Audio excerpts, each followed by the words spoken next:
जय श्री श्याम भक्तों। रमा एकादशी व्रत कथा। कार्तिक कृष्ण पक्ष की एकादशी को रमा एकादशी कहते हैं।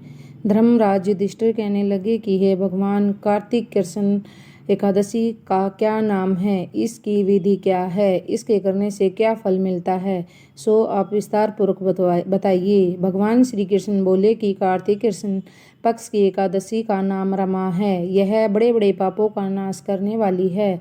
इसका महात्म्य मैं तुमसे कहता हूँ, ध्यान पूर्वक सुनो।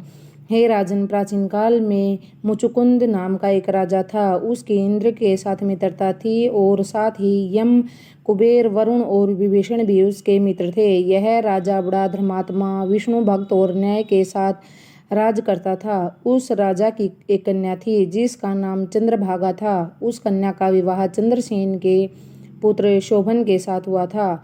एक समय यह शोभन ससुराल आया। इन्हीं दिनों जल्दी ही पुण्यदायी रमा एकादशी भी आने वाली थी। जब व्रत का दिन समीप आया तो चंद्रभा के मन में अत्यंत सोच उत्पन्न हुई कि मेरे पति अत्यंत दुर्लभ हैं, मेरे पिता की आज्ञा अति कठोर है। दसवीं को राजा ने ढोल बजवा कर सारे राज्य में यह घोषणा करवा दी कि एकादशी को भोजन नहीं करना चाहिए। ढोल की घोषणा सुनते ही शोभन अत्यंत चिंता हुई और उसने अपनी पत्नी से कहा, हे प्रिय, अब क्या करना चाहिए? मैं किसी प्रकार की भूख सहन नहीं कर सकूंगा। ऐसा उपाय बतलाओ जिससे मेरे प्राण बच सकें, अन्यथा मेरे प्राण अवश्य चले जाएंगे।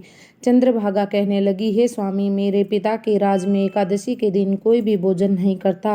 हाथी, घोड़ा, ऊंट, बिल्ली, गो आदि भी तृण, अन्न, जल आदि ग्रहण नहीं कर सकते। फिर मनुष्य का तो कहना ही क्या है। यदि आप भोजन करना चाहते हैं तो किसी दूसरे स्थान पर चले जाइए, क्योंकि यदि आप यहीं रहना चाहते हैं तो आपको अवश्य व्रत करना पड़ेगा। ऐसा सुनकर शोभन कहने लगा कि हे प्रिय, मैं अवश्य व्रत करूंगा।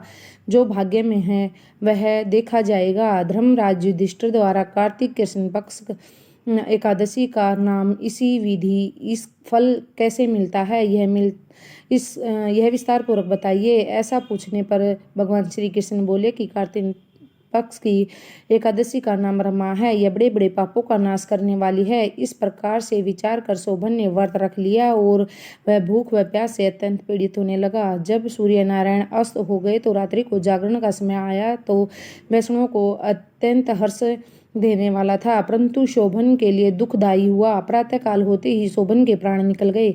तब राजा ने सुगंधित काष्ठ से उसका दाह संस्कार करवाया, परंतु चंद्रभागा ने अपने पिता की आज्ञा से अपने शरीर को दग्ध नहीं किया और शोभन को अंत्येष्टि क्रिया के बाद उसके पिता के घर में ही रहने लगी। रमा एकादशी के प्रभाव से शोभन को मंद्राचल पर्वत पर धन धान्य से युक्त और स्त्रियों से रहित एक देवपुर प्राप्त हुआ।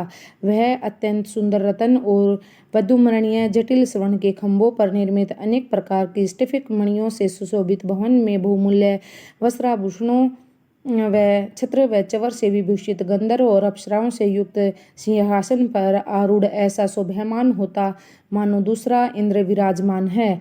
एक समय मुकुंदचुंद नगर में रहने वाले एक सोम शर्मा नामक ब्राह्मण तीर्थ यात्रा करता हुआ घूमता घूमता उधर जा निकला और उसने शोभन को पहचान कर कहा कि यह तो राजा का जमाई शोभन है। उसके निकट गया। शोभन भी उसे पहचान कर अपने आसन से उठकर उसके पास आया और प्रणाम आदि करके कुशल प्रश्न किया। ब्राह्मण ने कहा कि राजा मुचुकुंद और उसकी पत्नी सकुशल हैं। नगर में भी सब प्रकार कुशल हैं, परंतु हे राजन, हमें आश्चर्य हो रहा है कि आप अपना वृत्तांत कहिए। ऐसा सुंदर नगर जो न कभी देखा न सुना, आपको कैसे प्राप्त हुआ? तब शोभन बोला कि कार्तिक कृष्ण की रमा एकादशी का व्रत करने से मुझे नगर प्राप्त हुआ है, परंतु यह स्थिर है। यह स्थिर हो जाए ऐसा उपाय कीजिए। ब्राह्मण कहने लगा कि हे राजन, यह स्थिर क्यों नहीं है और कैसे स्थिर हो सकता है, बताइए, मैं अवश्य ही उपाय करूंगा। मेरी इस बात को आप मिथ्या न समझिए। शोभन ने कहा कि मैंने इस व्रत को श्रद्धा रहित होकर किया था।